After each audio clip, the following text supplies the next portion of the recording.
بسم اللہ الرحمن الرحیم۔ محترم حاضرین، السلام علیکم ورحمۃ اللہ وبرکاتہ۔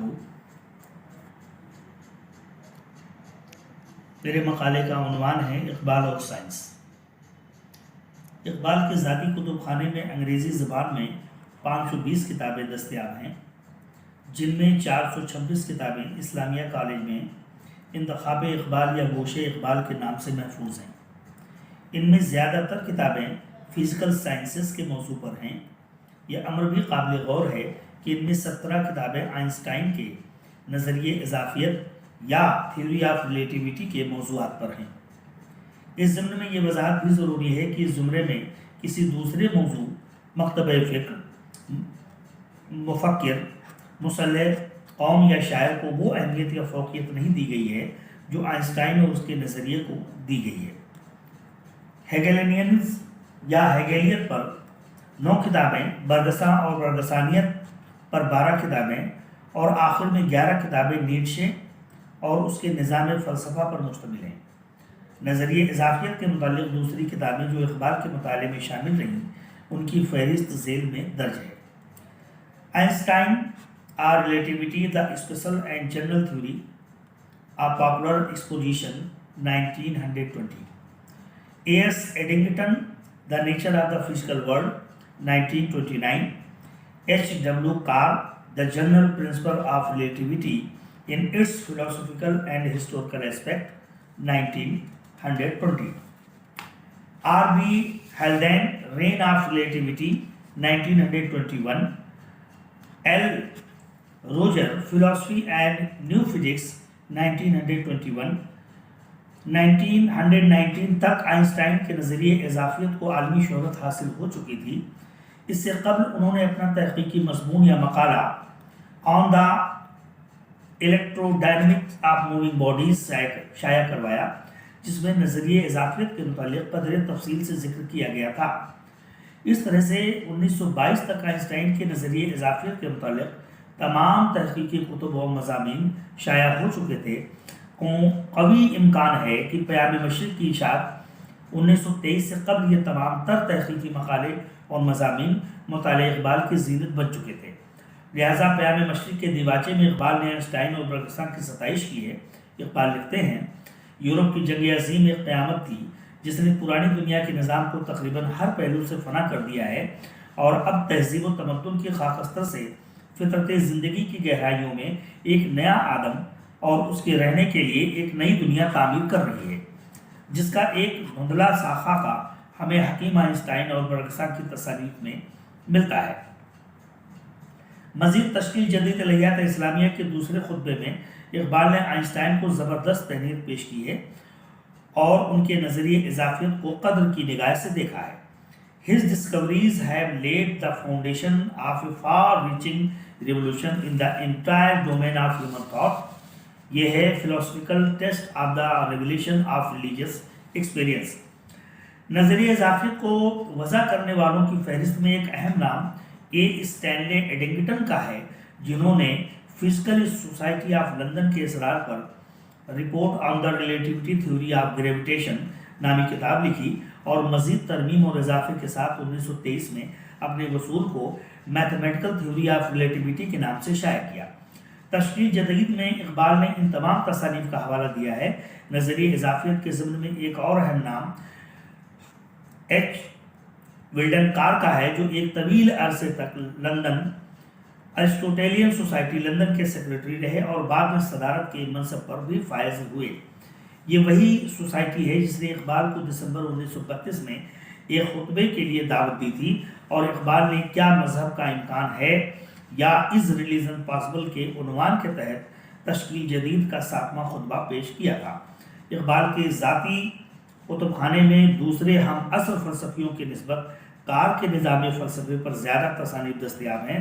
اس کا سبب یہ ہے کہ کار فرانسیسی فلسفی برگساں کے اولین شاعر تسلیم کیے جاتے ہیں۔ مزید برآں انہوں نے برگساں کو سب سے پہلے انگریزی قارئین سے متعارف کرایا۔ اقبال نے تشکیل جدید میں کار کی ایک تصنیف دا general principle of relativity in its philosophical and historical aspect کا حوالہ دیا ہے۔ نظریہ اضافیت کے متعلق اقبال کے ذاتی کتب خانے میں لوئس رولر کی ایک اہم تصنیف فلاسفی اینڈ نیو فزکس 1921 ہے۔ تشکیل جدید کے تیسرے خطبے میں اقبال نے اس تصنیف کا حوالہ اشاریوں کے فلسفے زمان اور مادہ ٹائم اینڈ میٹر کے اصول کو تقویت پہنچانے کے لیے دیا ہے۔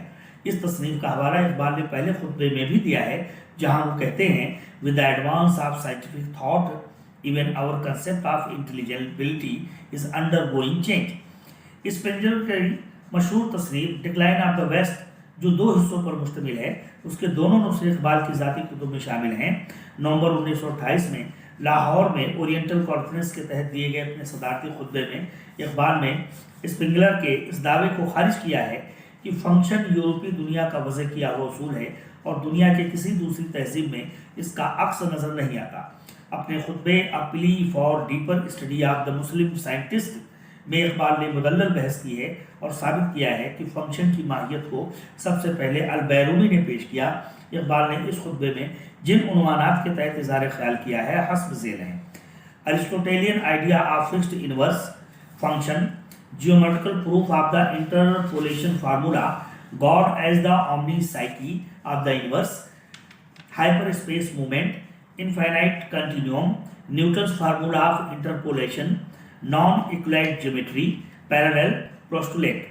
فکر اقبال کو ممیز کرنے میں ان تمام کتابوں رسالوں نے کلیدی کردار ادا کیا ہے۔ اس طرح سے اقبال نے اپنے شعری فکری شعر میں مشرق و مغرب کے بیشتر شعراء، حکماء، کتب و رسائل سے استفادہ کیا، ان کو اپنے فکر کے میزان پر پرکھا، جو کھرے اترے انہیں داد و تحسین دی اور جزئی پیمانے پر نہ پہنچ سکے ان پر تنقید کی۔ مغرب اور مغربی مفکرین کو اقبال نے شروع سے ہی اصلاحی نظر سے دیکھا۔ مغرب سے بیزاری کے باوجود ہیگل، نیتشے، برگساں، گوئٹے اور بعض دوسرے حکماء سے صرف اس لیے متاثر ہوئے کہ وہ ان کی فکر کے بعض اجزاء کو اپنی فکر سے ہم آہنگ پاتے تھے۔ اقبال فلسفے کے طالب علم تھے اور مابعد طبیعیات میٹا فزکس ان کا اختصاصی موضوع رہا ہے، جو علم طبیعیات سے ماورا کی چیز ہے۔ کلام اقبال میں جگہ جگہ تسخیر فطرت کے متعلق خیالات اور اسے مسخر کرنے کا جذبہ پایا جاتا ہے۔ روح ارضی آدم کا استقبال کرتی ہے اور کہتی ہے کہ کھولاک زمیں دیکھ، فلک دیکھ، فضا دیکھ، مشرق سے نکلتے ہوئے سورج کو ذرا دیکھ۔ اس شعر کی 4 لفظیات پر غور کرنے سے اس امر کی تشفی ہو جاتی ہے کہ جدید سائنس کی تمام تر کارگزاریاں انہی کے گرد طواف کرتی ہیں۔ سن، ارتھ، اسپیس، ایٹماسفیئر۔ اسی حقیقت کے پیش نظر اقبال نے سائنسی علوم کی اہمیت پر زور دیا اور نوجوان مسلمانوں کی توجہ مذہب اور سائنس میں ہم آہنگی تلاش کرنے کی طرف مبذول کرائی۔ اقبال نے اپنے خطبے میں وضاحت کی ہے کہ استقرائی عمل انڈکشن ایکٹ کے بانی مسلمان ہیں، جس پر سائنس کی بنیاد ہے، اور اس سائنس کی بدولت انسان نے فطرت کو مسخر کر کے قوت اور طاقت حاصل کی ہے۔ چونکہ انسان بنی آدم کا نائب خدا ہے، لہٰذا یہ اس کا اولین فریضہ ہے۔ یہ اقبال کا عظیم کارنامہ ہے کہ انہوں نے ایک بنی نوع انسان کو عالم ارواح یا عالم انفس اور عالم آفاق دونوں پر غور و فکر کرنے کی دعوت دی۔ انہوں نے دینی اور اخلاقی زندگی کو اہمیت دیتے ہوئے مادی ترقیات کو اکثر مسترد نہیں کیا ہے، بلکہ دونوں میں توازن قائم کرنے کی تلقین کی ہے۔ حقیقت متعلقہ کی شناخت و پرداخت کے لیے مذہب اور سائنس دونوں کی اہمیت پر زور دیا ہے۔ فکر اقبال کی بازیابی میں جہاں دیگر سرچشمے حیات کا مطالعہ ضروری ہے، وہیں سائنس کی توضیحات، اشارات، ایجادات، انکشافات کا علم ہونا بھی ضروری ہے۔ مطالعہ اقبال کے ضمن میں یہ تمام مفروضات نئے دبستان کے متقاضی ہیں، جہاں اور بھی ہیں ابھی بے نمود۔ شکریہ۔